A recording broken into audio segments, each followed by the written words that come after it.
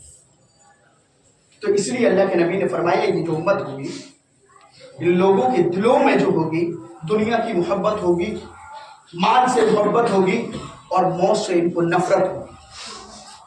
موت سے نفرت کس وجہ سے ہوگی؟ ظاہر سی بات ہے کہ دین پہ نہیں چلیں گے۔ اگر کوئی ظلم کر رہا ہے تو ظلم کرنے دو، کیا مطلب ہے؟ ابھی ہم بولیں گے، ہو سکتا ہے کہ ہمارے اوپر بھی آفتیں آنا شروع ہو جائے، لیکن ایمان کا، سچائی کا ساتھ نہیں دینا۔ تو یہ آج خود دیکھیں، محاسبہ کریں کہ آج پورے عالم عرب کے اندر ہو، عالم جہاں کے اندر ہو، پورے ورلڈ کے اندر دیکھیں مسلمان کی تعداد الحمدللہ بہت زیادہ ہے، لیکن ہم میں سے بہت سارے لوگ ایسے ہیں جو مال سے اور دنیا سے محبت کرتے ہیں، آخرت کی ان کی کوئی فکر نہیں ہے، موت سے محبت نہیں ہے، بلکہ موت سے ان کو نفرت ہے، جس کی وجہ سے آج ہمارے اوپر جو مٹھی بھر قوم تھی وہ ٹوٹ پڑی۔ اور اللہ کے نبی جناب محمد رسول اللہ صلی اللہ علیہ وسلم نے فرمایا، چوتھی پیشین کے تعلق سے فرمایا، مساجد کو مزین تو کریں گے لیکن اس کو آباد کرنے والے نہیں ہیں۔ مزین کرنے کا مطلب سجی ہوں گی، بڑی عالیشان بھی مسجدیں ہوں گی۔ اللہ کے نبی جناب محمد رسول اللہ صلی اللہ علیہ وسلم فرماتے، لا تقوم الساعة حتى يتباهي الناس في المساجد۔ اللہ کے نبی جناب محمد رسول اللہ صلی اللہ علیہ وسلم نے فرمایا، قیامت اس وقت تک قائم نہیں ہوگی حتی یتباہی الناس فی المساجد، یہاں تک کہ لوگ مسجدوں کو مزین نہیں کر لیں گے، مسجدوں کی سجاوٹ بڑی عالیشان دھوم دھام سے ہونے لگے گی، اور مسجدیں ویران ہوئیں گی، مسجدیں خالی ہو جائیں گی۔ ہم نے مسجدوں کو تو بڑی عالیشان بنا رکھ دی ہیں، لیکن مسجدیں ویران ہیں، مسجدوں کو آباد نہیں کریں گے۔ سمجھ لو قیامت قائم ہونے والی ہے، قرب قیامت کی علامتیں، اور جب یہ کام ہونے لگے گا تو سمجھ لو کہ قیامت آنے والی ہے۔ آج ہم دیکھیں، آج ہم معاشرے کے اندر دیکھیں، سوسائٹی میں دیکھیں، مسجدوں تو بڑی عالی شان ملیں گی، لیکن نمازی صرف 2 یا 4 لوگ ملیں گے۔ کل قیامت کے دن یہی مسجدیں ہمارے خلاف بولیں گی، اس کی اینٹیں ہمارے خلاف گواہی دیں گی کہ اللہ یہ ہمارے محلے کا یہ مقتدی، یہ محلے کے رہنے والے تھے، مسجدیں بنا رکھی تھی لیکن انہوں نے کبھی آباد نہیں کیا۔ اللہ کے سامنے ہمیں کیا جواب دیں گے؟ اور ایک ایک سوال کا جواب دے کر اپنے قدم کو آگے نہیں بڑھا سکتے تب تک کہ اللہ جو سوال کرے گا اس کا جواب نہیں دے۔ لیکن ہم غفلت میں جی رہے ہیں، ہمیں کوئی مطلب نہیں ہے، ہمیں کس طریقے سے رہنا ہے، کس طریقے سے روزی کمانا ہے، اس کا طریقہ بھی قرآن حدیث نے بتایا، لیکن ہم نہیں۔ اللہ کے نبی جناب محمد رسول اللہ صلی اللہ علیہ وسلم نے فرمایا، آخری وقت جو ہوگا لوگ حلال و حرام کی تمیز کو بھول جائیں گے، قرب قیامت کے علامت۔ حدیث اللہ کے نبی صلی اللہ علیہ وسلم نے فرمایا، اور ابھی حدیث ابی ہریرہ رضی اللہ تعالیٰ عنہ بیان کرتے ہیں، لا يأتين على الناس زمان لا يبالي المرء بما أخذ المال أم من الحلال أم من حرام۔ اللہ کے نبی فرماتے ایک زمانہ ایسے آئے گا کہ لوگوں کو حلال و حرام کی پرواہ نہیں ہوگی کہ اس نے جو مال کمایا ہے، اس نے جو مال حاصل کیا وہ حلال ہے یا حرام ہے۔ آج ہم دیکھیں ہمارے معاشرے کے اندر بھی یہی ہے، ہمیں کوئی تفریق ہی نہیں ہے کہ ہم جو مال کما رہے ہیں آیا وہ جائز ہے کہ ناجائز ہے، آیا وہ حلال ہے کہ حرام ہے، یہ ہم نے بغیر کیے فیصلہ ہم کماتے چلے جا رہے ہیں۔ یہی قرب قیامت کی علامت۔ آج ہم خود دیکھیں ہمارے معاشرے کے اندر طرح طریقے کے کنڈے طریقے اپنا لیے ہیں۔ یہ نہیں ہے کہ شریعت اس کے بارے میں، شریعت کا قول کیا ہے، شریعت کیا کہتی ہے، اس طریقے سے مال کو اگر ہم کمائیں گے۔ ہم نے تو بہت سارے ذرائع اختیار کر رکھے ہیں، چاہے وہ سٹہ بازی سے لے کے لوگ وہ بھی اسی میں شامل ہے، جوا بازی ہو وہ بھی ہے۔ آج ہم چھوٹا بچہ ہوتا ہے، اس کی پیدائش ہوئی، 1 سال کے بعد یا 2 سال کے بعد ایک چیز چلی ہے یوجنا، بچے کے نام سے کچھ پیسے جمع کرتے ہیں، 18 سال کے بعد نکالتے ہیں، وہ لاکھوں میں تبدیل ہوتا ہے، یوجنا چلی ہوئی ہے۔ وہ کیا ہے؟ وہ بھی ایک بیمے کی ایک شکل ہے، سود ہے۔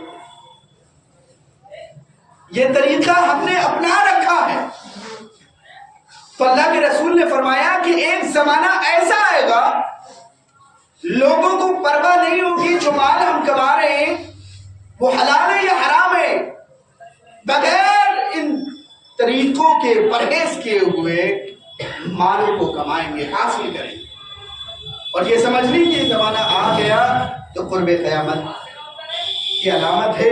آج یہی چیز رائج ہے، ہر جگہ دیکھیں آپ، ہمیں نہیں پوچھنا نہیں ہے کسی سے، طریقہ نہیں پوچھنا ہے کہ اگر یہ ہم ایسا کریں تو کیا اسلام کے بارے میں اس کا خیال کیا ہے، اسلام کیا کہتا ہے، نہیں ہے۔ باقی چیزوں میں ہم پوچھیں گے لیکن ان معاملات میں نہیں سوال کریں گے، کیوں؟ کیونکہ وہ ہمارے پاس آئے گا فری کا، تو یہ حلال نہیں ہے۔ یہی طریقہ اللہ کے نبی جناب محمد رسول اللہ صلی اللہ علیہ وسلم نے فرمایا قرب قیامت کی علامت یہ پیشین گوئی کی تھی اللہ کے رسول نے 1450 سال پہلے، آج بہو وہی کام ہو رہا ہے۔ اللہ کے نبی جناب محمد رسول اللہ صلی اللہ علیہ وسلم نے فرمایا چھٹی جو پیشین گوئی کی تھی کہ بدکاری اور ریشم کا لباس، زناکاری اس امت کے اندر عام ہو جائے گی۔ اللہ کے نبی جناب محمد رسول اللہ صلی اللہ علیہ وسلم نے فرمایا لا يكونن من امتی اقوام يستحلون الحرى والحرير والخمر والمعازف۔ اللہ کے نبی جناب محمد رسول اللہ صلی اللہ علیہ وسلم نے فرمایا میری امت کے کچھ لوگ ایسے ہوں گے، ان قریب ضرور بے ضرور ایسے لوگ ہوں گے، نون ثقیلہ کا صیغہ جب آتا ہے تو ضرور بے ضرور کا معنی دیتا ہے، لیکونن ضرور بے ضرور، ان قریب ضرور بے ضرور اس امت کے کچھ لوگ ایسے ہوں گے جو زنا کو، ریشم کے لباس کو، شراب کو اور موسیقی کو حلال قرار دیں گے۔ آج ہم دیکھیں بہت سارے لوگ مسلمانوں میں سے بھی ریشم کا لباس بڑے دھلے کے ساتھ پہنتے ہیں، ریشم کا لباس پہنو حرام ہے، بہت سارے لوگ پہنتے ہیں، حرام ہے۔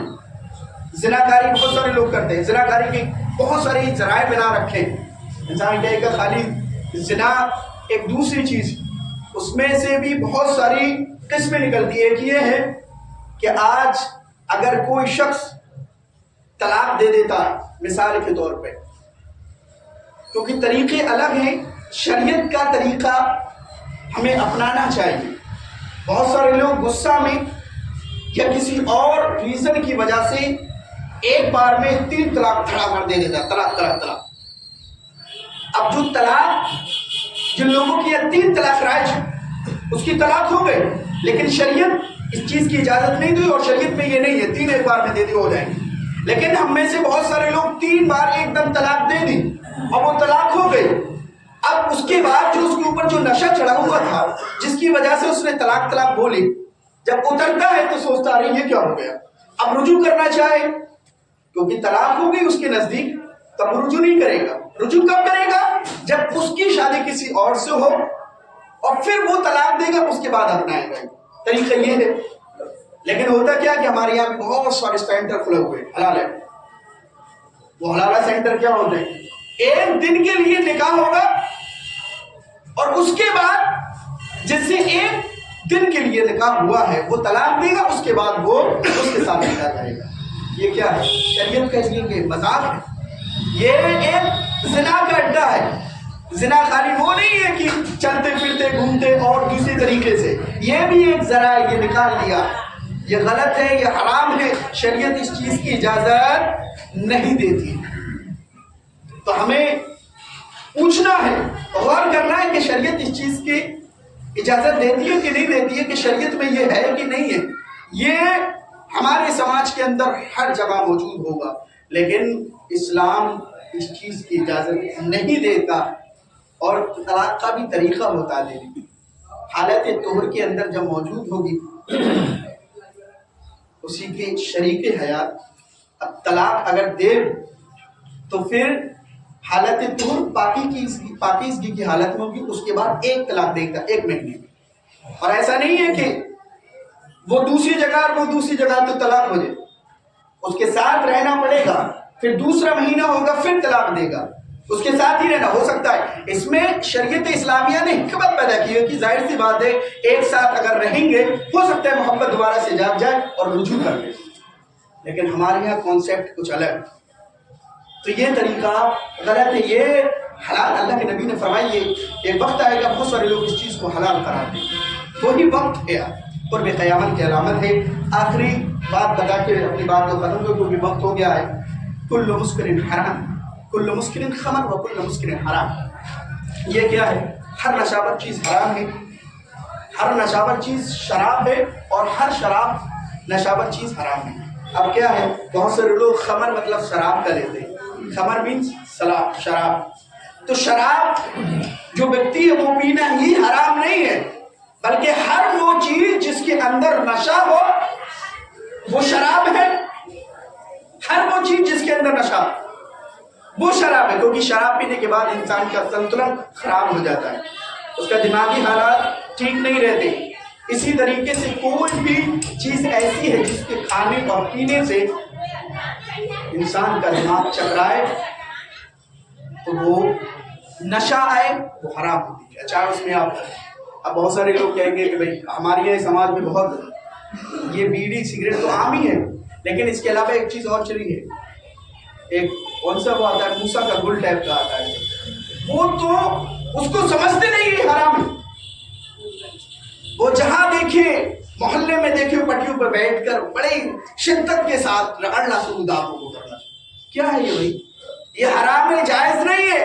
آپ اپنے دانتوں کو صاف کریں یا کسی اور کو صاف کریں، اس چیز سے کرنا حرام ہے کیونکہ اس کے اندر نشہ آتا ہے. جو بندہ نہیں کرتا نشہ اس کو آپ 1 مرتبہ کر کے دکھائیں، اس کو 3 دن بخار آئے گا. تو گویا کہ لگتا ہے کہ اس کو نشہ ہے. اس میں جب نشہ ہے تو کل مسکر حرام، وہ حرام. اسی طریقے سے دیگر جو امور ہیں، اگر جس چیز کے اندر بھی نشہ ہے وہ حرام ہے، حلال نہیں ہو سکتا. لہذا وقت ہو چکا ہے. اللہ رب العالمین سے دعا ہے رب العالمین ہمیں صحیح معنوں میں محمد رسول اللہ کی شریعت پر کی توفیق عطا فرما. رب العالمین ہمیں غلط اعمال، غلط فعل سے محفوظ فرما. رب العالمین ہمیں صحیح سمجھنے کی توفیق عطا فرما، ہمیں صحیح طریقے سے کاروبار کرنے کی توفیق عطا فرما. رب العالمین ہر معاملات میں قرآن و سنت کے مطابق ہمیں زندگی گزارنے کی توفیق عطا فرما. رب العالمین جب ہم اس دنیا سے جائیں تو صرف توفیق پر جائے. رب العالمین ہمیں جنت الفردوس میں اعلیٰ سے اعلیٰ مقام عطا فرما. وما علینا الا البلاغ.